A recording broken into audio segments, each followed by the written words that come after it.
দেয়ালের দেশ সিনেমাতে অনেক অভিজ্ঞতা শেয়ার করতে যে এটাও মনে পড়ে গেল যে রাজ ভাই সেভড মাই লাইফ, মানে দেয়ালের দেশ সিনেমাতে। সেটা আমি আজকে সবার সাথে একটু শেয়ার করছি, যেহেতু আমরা শেয়ার করছি অনেক কিছু। একটা আমাদের শর্ট ছিল যেটা সিনেমা দেখলে দর্শকরা দেখবে।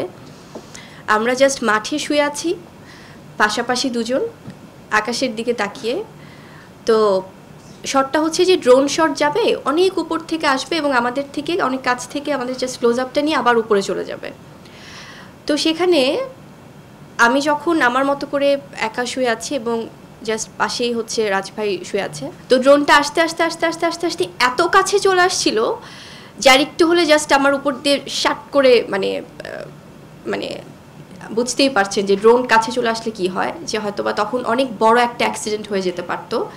তো রাজভাই তখন, এখন আমি বুঝি নাই যে এত কাছে চলে আসবে ড্রোন। জাস্ট যখন একদম আসছে রাজভাই জাস্ট শট থেকে উনি দেখেছে যে ওটা আমার দিকে চলে আসতেছে এভাবে, তো উনি শাট করে ড্রোনটা ধাক্কা দিয়ে ফেলে দিল এবং ওনার হাত অনেকখানি কেটে গেছিলো।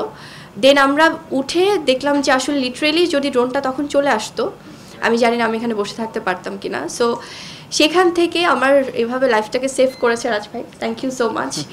এবং ড্রোন যিনি অপারেট করছিলেন ওনার সামহাও আসলে উনি হয় না যে অনেক সময় আসলে ব্যালেন্স থাকে না বা একটু অ্যাক্সিডেন্ট অনেক কিছু হয়ে যায়, তো এরকম অনেক এক্সপিরিয়েন্সের মধ্য দিয়ে আমরা গেছি। তো এই গল্পটা পড়ে আমি ভাবছিলাম যে আচ্ছা হয়তো বা একটু হালকা কোনো একটা মেকআপ, নামমাত্র কোনো একটা মেকআপ থাকবে। তো আমার মেকআপ আর্টিস্ট থেকে শুরু করে যারা কস্টিউম ডিজাইনার, দেন হচ্ছে হেয়ার স্টাইলিস্ট, সবাই মিলে ঠিকঠাক একদম আমরা ভোরবেলা কল টাইমে যে রেডি টেডি হয়ে একদম মানে জাস্ট রেডি শট দিতে যাব। তো আসার পরে বলছে যে দাঁড়িয়ে আছে আর কি। আমি বললাম যে হ্যাঁ মিশুক ভাই চলেন, মানে তো কি কল টাইম তো আমরা স্টার্ট করবো না। বলছে আসলে ব্যাপারটা হচ্ছে যে মানে মেকআপটা তো কি, মেকআপ কি আছে নাকি নাই আমি তো বুঝতে পারছি না। তাই বললাম যে মানে কি, বললো যে মানে আসলে মেকআপটা মানে তুলে ফেলতে হবে আর কি। তাই বললাম যে এখানে তো কোনো মেকআপই নাই, মানে ওনার সাথে এতবার ঝগড়া হয়েছে আমার, মানে কোনো কথা সরাসরি বলবে না, প্রথমেই দেখবে ভাববে এই করবে। বলছে যে মেকআপ আছে কিনা, আচ্ছা এই কেউ এসে একটু আপুর মানে ওনার মেকআপটা একটু ইয়ে করো তো, মানে কোনো ওয়াইপস থাকলে যে একটু দেখি তো আছে কিনা বাকি। তাই বললাম যে মিশুক ভাই ওরকম মেকআপ নাই, আপনি যদি চান আমরা তাহলে আপনি কী চাচ্ছেন সেটা বলেন। বলছে না আমি চাচ্ছি যে এটা মানে একদমই হয়েছে যে রোদে পোড়া থাকবে, মানে একদম অনেক ইয়ে থাকবে। আমি বললাম ঠিক আছে ফাইন, তাহলে আমরা ওভাবেই যাই।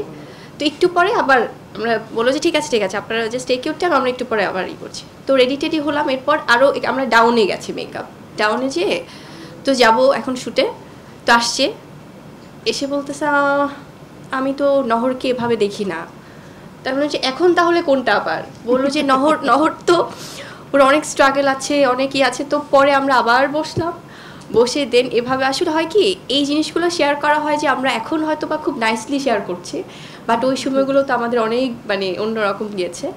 তো তখন যেভাবে নহরকে উনি দেখেছেন বা যেভাবে উনি দর্শকদের কাছে নহরকে আনতে চেয়েছে, আমরা ফাইনালি ওভাবেই এসেছি।